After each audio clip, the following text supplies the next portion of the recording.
your mechanic doesn't want you to know this, but your broken seatbelt isn't actually broken, and I'm gonna help you fix it for free in under 1 minute. Most people think the spring is broken. It's not.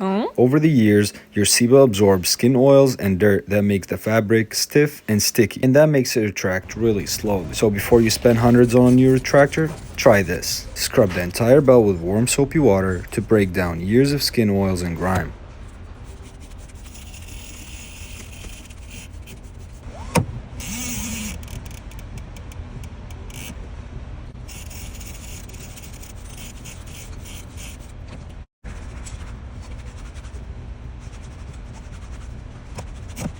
Wipe it dry, then hit it with a light coat of silicone spray. This lubricates the webbing so it can glide through the pillars again. Work it in and out a few times. This gets the lubricant deep into the mechanism and restores the tension instantly. Save this video and share it to a friend who got a sticky seatbelt, and follow for more shop secrets.